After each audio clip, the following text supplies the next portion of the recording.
Vintage in 2026 has been lauded as one of Magic's most balanced and diverse formats, with even Wizards of the Coast calling it in the ideal state of an eternal format. It has weathered the introduction of Universes Beyond with the grace befitting its 30 plus year history, but that could all change with the introduction of one new Marvel Superheroes card, the Fantasticar. My name is Justin, I'm X Level 1, and this is Voice of Vintage.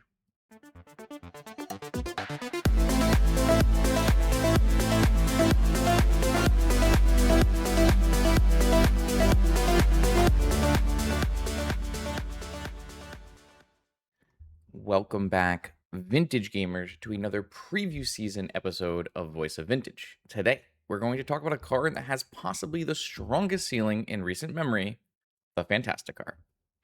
I'd like to preface our discussion with a note on how I typically find myself as a voice of caution when it comes to preview season card evaluation. The vast majority of the time, Magic cards will never be as strong as you initially think. Most of the time, I'm here talking Vintage players down from an overreaction. That's why today I find this instance particularly striking, as my initial read on the Fantasticar is that it has the potential to not only be restricted, but to be restricted fast and restricted early. Let's dive in.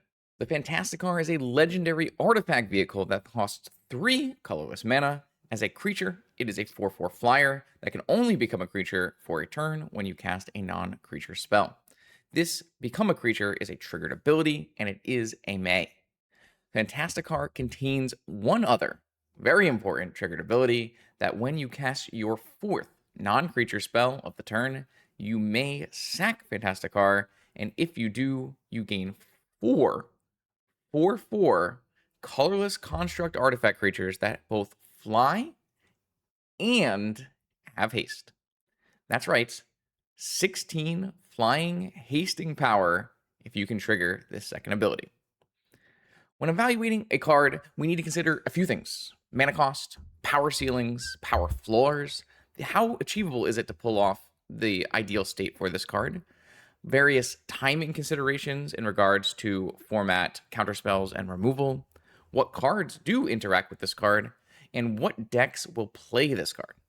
The first most glaring positive for this card in the eyes of a Vintage player will be its mana cost. It is a 3 mana artifact. That is the sweet spot for Vintage. It means it can be cast off Mishra's Workshop with a tap of 1 land. The ability to be cast off Mishra's Workshop has pushed many a weak-looking card into Vintage playability in the past, and that is no different today in 2026. It's amazing this card costs 3 actually, when 4 is a primary theme of the card. But we have seen that before. We've established that at the very least, we must evaluate this card in the context of Mishra's Workshop, but what is the power ceiling we are hoping to achieve? The absolute best this card will be is 16 haste over 4 creatures on the first turn of the game. Sound familiar to anyone?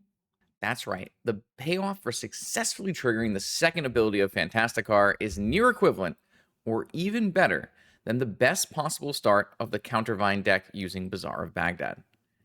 If this ability triggers, it alone can win the game over 2 combat steps. With help, it could even win the game over 1 combat step. Despite common misconceptions, Vintage is not a format that frequently ends on turn 1, even though it absolutely can. Many games in 2026 Vintage go deep into the turn counter. In my eyes, activating this on turn 1 is a similar power level to many of the best possible unfair starts that Vintage decks can achieve, and absolutely dwarfs some of the best starts fair decks achieve. 16 haste will put most decks in a do or die situation on turn 1 where only their best possible draws will save them, and that's without any other cards getting in the way. We can probably all agree that 16 haste power is a strong ability, but how achievable is it to trigger? Can you actually do it on turn 1? This is going to be the question that produces the overwhelmingly large source of valuation disparity among players. If you believe the answer is similar to something like, a lot of the time you will trigger this on turn 1, then you might rate this card in a similar way that I do. If you don't believe this ability is easy to trigger, you're going to obviously rate this card much lower. So let's dive into the cards and combinations that allow you to trigger this ability regularly. If we start by looking at lands that produce more than one mana, artifacts that produce mana, or spells that achieve mana neutrality after they activate, we're going to see a lot of cards that we would normally see in stock lists. If we take the idea that we are going to use workshop mana as the primary catalyst to casting and triggering this ability, we're going to find all of these cards in a stock Raker Shop's shell. For lands, this deck plays 4 Workshop, 4 Ancient Tomb, and some number of City of Traders. For mana rocks, not only do we have the most powerful restricted ones like Lotus, Moxen, Soul Ring, Mana Vault, but we also have up to 4 Grim Monolith, castable off any of the lands previously mentioned, and will immediately produce the 3 mana required to cast this card. We also have Tezzeret Cruel Captain, who can be a mana neutral spell, either untapping Mana Vault or Grim Monolith, or can be a mana neutral spell by searching for Black Lotus. Notably, this is a little bit dicier in terms of activating the Fantasticar, because if your Tezzeret is being played in the same turn as searching for Black Lotus, you might not always work with the 4th non-creature spell timing restrictions of the Fantasticar on turn 1. But this will be more relevant for later situations where you are on a second turn and your Tezzeret will count towards 2 spells. There are some niche lines involving Black Lotus, where Tezzeret counting for 2 spells for your Fantasticar on turn 1 will help trigger the card, but it's more niche than the other ones. We will also have in the Raker Shop shell Manifold Key, which can untap Soul Ring as mana neutral, or untap Vault or Monolith as mana positive. We have a myriad of other 1 mana artifacts that are easily cast, including Chalice of the Void, 0 mana, and has counterplay for it. Vexing Bauble to give you force protection for 1 mana, and Sensei's Top, which can be both a 1 mana spell and draw you into more spells. And those are only the cards currently played in a stock Raker Shops list. We can go even deeper with things like Mox Opal, Mishra's Bauble, and if you want to get even crazier, non-workshop decks can include cards like Dark Ritual.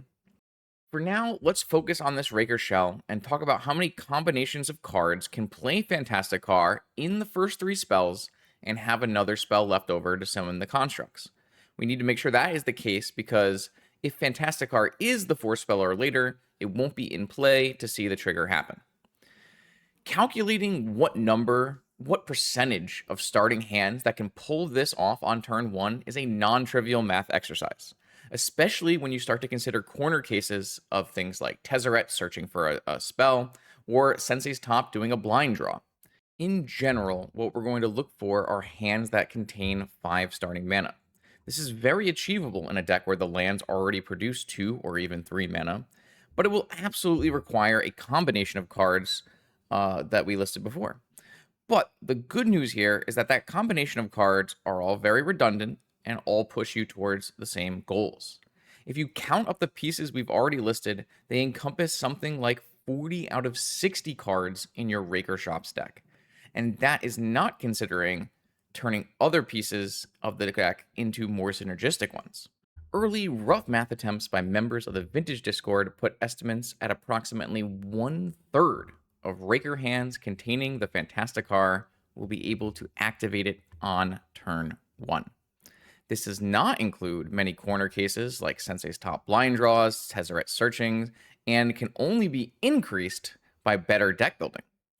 This number of 1/3 possible hands that contain a Fantasticar will trigger on turn 1 is very similar to the percent chance of Oops All spells being able to turn 1 its opponent. And that is only considering the best possible case scenario of turn 1 activation. When you include all manner of combinations on turn 2, the chance of making your constructs skyrockets.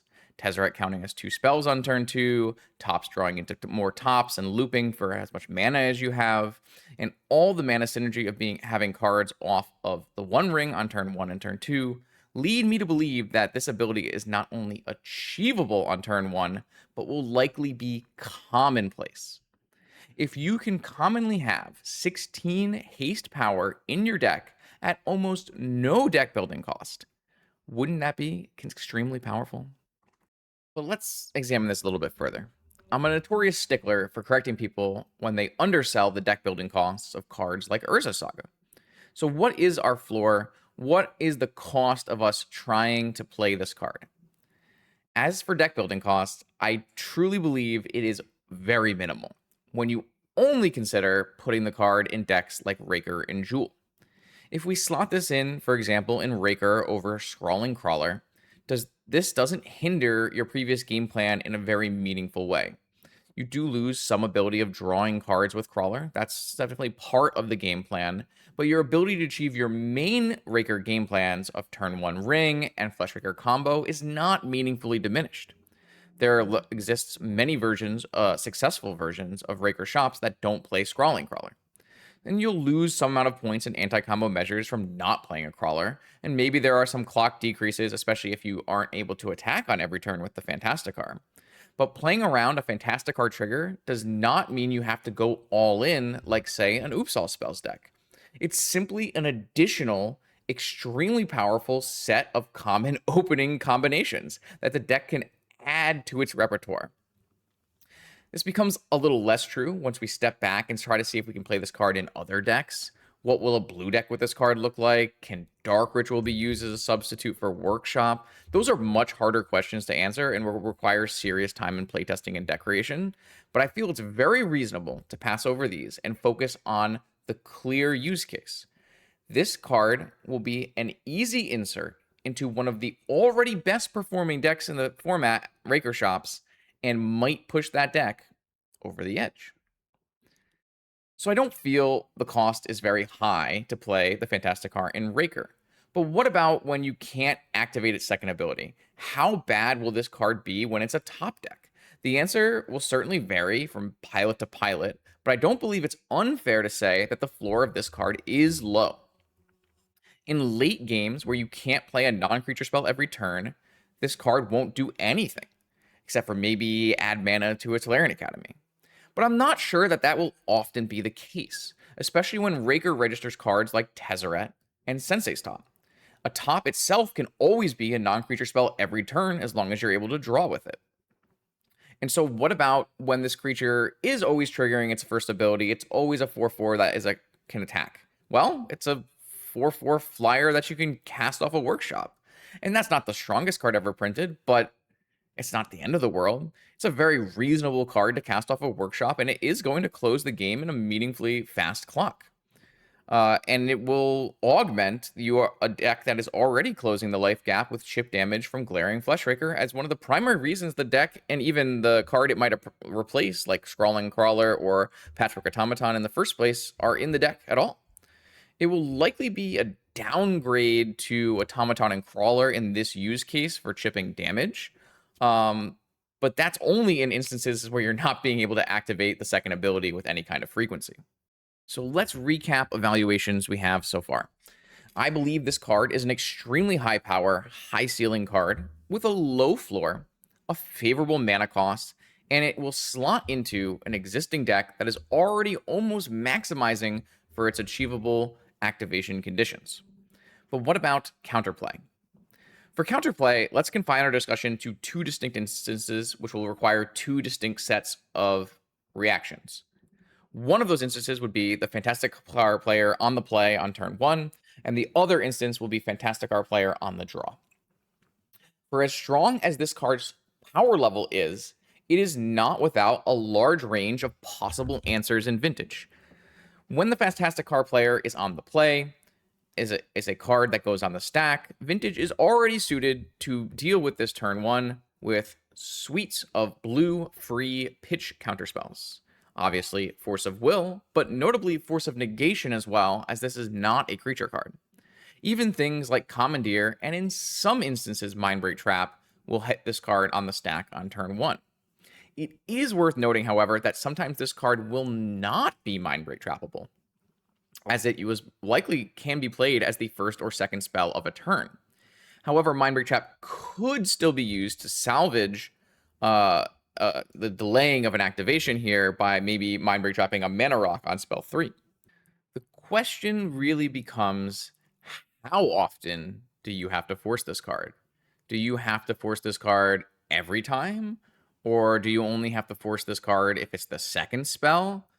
If the answer becomes you have to force this card most of the time, it will separate itself from the power level of cards like Scrawling Crawler and move it towards cards like Trinisphere. A dangerous path to go on. While blue forces will be the best and most widest played answer to this card, there are a few other forces worth acknowledging. The less frequently played, but just as powerful answer of Force of Vigor is currently only relegated to Bazaar decks, but if needed, a bug deck could emerge to combat Raker Shops. In the past, broken mud colorless decks like Karnforge, sometimes their best answer was a bug deck that had access to Collector Oof, Force of Will, Force of Negation, and Force of Vigor. There's another force worth noting here, just because it does cleanly answer the card, but it is a lot more narrow, and that is the black Force of Despair. It could be an answer used by decks that have no other choice, but if you're getting to that point, we probably have an issue. Of note, all of these free forces may not work against the Fantasticar player, because in many scenarios, they could be able to weave in protection. Protection in the form of maybe the restricted Vexing Bauble, or even Defense Grid if their mana-producing cards are strong enough. Now, even if the reactive player is on the draw, it's worth mentioning that, of course, 16 power, even with haste, does not outright win the game on turn 1. It is possible that the reactive player can have answers to the constructs. However, most reasonable answers to the constructs will require a hand with Moxen. Cards like Hurkyl's Recall, Wrath of the Skies, Engineered Explosives, maybe even Over Encumbered are cards that come to mind, but those are all 2-mana answers to the turn 1 constructs. There are some 1-mana answers, cards like Meltdown on 0, but they do get to be a bit narrow. Classically, a start like this would get hated out by Tabernacle of the Pendrell Vale, a use case for Countervine when Countervine was very popular. But that's not going to work here. Countervine doesn't have any mana to pay for Tabernacle, but the Workshop-based player is going to spill out a bunch of fast mana to turn on the Fantasticar's trigger, and so you don't even need a lot of mana. As long as you have one piece of mana that can pay for a token, that'll be your 20 damage. So the classic Tabernacle answer is not really going to work here. And in general, there's not going to be a lot of very good, clean answers for a turn 1 set of constructs. When we open the scenario up to putting the Fantasticar player on the draw, the interactive player has a lot more options. 1-mana counters like Spell Pierce and Consign to Memory will do a lot of work here, as well as artifact destruction like Nature's Claim before the trigger happens, or even 2-mana versions like Abrade or Ancient Grudge will work very well against the Fantasticar. It is very notable, though, that creature removal will not work. One of the most common catch-all answers in this format are cards like Swords and Fatal Push. And those cards are not going to work on the Fantasticar for a very specific reason, and that is because the first ability that turns the Fantasticar into an artifact creature is a May. You do not ever have to make the Fantasticar a creature, and if you don't make it a creature, it will have no opportunity to be answered by creature removal before it becomes 4 creatures. 1-for-1 creature removal, we should say. And sure, the Swords or Fatal Push can answer 1 of the 4 creatures, but 12 haste power is still going to kill you in 2 attacks. It's fair to say, in my opinion, that Vintage does have a lot of tools to answer this card. It's not really attacking the format in a painful way like Vexing Bauble does, and it goes on the stack unlike Urza's Saga. However, my evaluation of this card has a lot more to do with its power level and best case frequency than it does with its answer ability. If this card was on its own and was the only way the deck was doing something powerful, then I don't know that this is a huge deal. But the fact that the card is going inside of Raker Shops, which doesn't really have a problem inserting this card into its other game plans, is the main concern. If this card is posing the question on the stack, can you beat 16 haste on turn 1 or turn 2? In many games, it will frequently be game ending by itself at very little cost to the deck builder. We must also consider that failing to go off with this card has very low cost in comparison to other powerful decks like Oops All Spells or Storm or even Tinker. If those decks fail to go off, it's very hard to recover. But if this deck fails to go off, it's not really a hindrance to what the Raker Shell is normally doing. That deck is going to plow forward with its fast mana and compete on its normal game plans of the One Ring or Tezzeret or Raker combo. It's basically all upside to try and get that fast 16 power, but it's not catastrophic to have this spell be countered. In fact, this spell being countered is going to enable you to have more rings resolve, more Flesh Rakers resolve, more Tezzerets resolve. And that is a scary prospect, and I feel the big part of the discussion that people might be leaving out when they talk about answerability. In this video, I focused a lot about the application of this card in Raker shops because that is the place it is easiest to talk about. Low deck building cost and an obvious home. But there are possibilities for this card extending out to other decks even more focused on itself. They lose the extremely strong plans B and C of the Raker shop decks, but maybe they can gain an increased frequency of playing this card on turn 1. It's really hard to determine how likely that is or the worth of that. If deck builders can accomplish adding this deck to a spell-based force deck, or maybe putting in main deck defense grids, how does that really change the equation around the card? I don't want to over-speculate on these paths because they're so much less tangible, but I think we should be aware of the next iteration of deck building that could occur if the first obvious use of this card in Raker shops proves to be extremely powerful. What is the next level of deck building after you find out that one of the best decks in the format got a broken new piece to it? And I do want to talk about that broken new piece part of it because it's important. So I want to briefly touch on restrictions. Now, restrictions are not a topic I like to delve into early or talk about lightly. I want to try to refrain from ever talking about restrictions as much as possible because I think it creates a really bad negative feedback loop inside of the community. However, with this card's possible power level and the timing of a release, I think it's imprudent to add this discussion here. Starting this off, I never want to see a card restricted in Vintage without first seeing the play that justifies its restriction. That play will include both things like meta share and win rate. With MTGO, we should be able to quickly determine via a substantial amount of matches if my evaluations in this video are off base. But not so quickly as we'll be able to determine it for the first ban restriction date post its printing. This card is going to be released on June 26th, and the next 3 ban restriction dates are June 30th, August 10th, and October 12th. Those are a bit problematic of dates because of the tournaments that are surrounding them.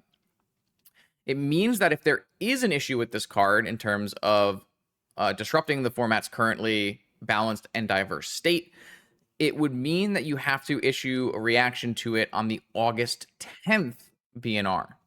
If you chose the October 12th one, you are running very close to the Halloween North America Eternal Weekend date. Notably, the Oklahoma land run is on July 12th and will be 100% the premier testing ground for the Fantasticar in tournament play. Personally, I think the primary concern for WotC and Vintage will be having the format in the best possible spot entering the Eternal Weekends. It's interesting to note that if this card is so powerful that it gets restricted, it's likely going to feature as a one-of in most workshop-based decks for the rest of Vintage's life. The Fantasticar will be a staple of Vintage forever. Giving players a random chance for a turn 1 16 hasty constructs is probably always going to be a gamble worth taking. It's a bit scary if you ask me. Let me know in the comments below if I missed anything, or if you think I evaluated something wrong and you evaluated it differently. I'm not perfect. Notably, I undershot my evaluation of Vexing Bauble not so long ago. So either way, if you enjoyed this discussion on the Fantasticar and its possible application in Vintage, and you'd like to hear more analysis about Vintage, please consider subscribing and checking out the previous episodes of Voice of Vintage. More Vintage gameplay videos will be found on this channel every Monday, Wednesday, and Friday. I'll see you then.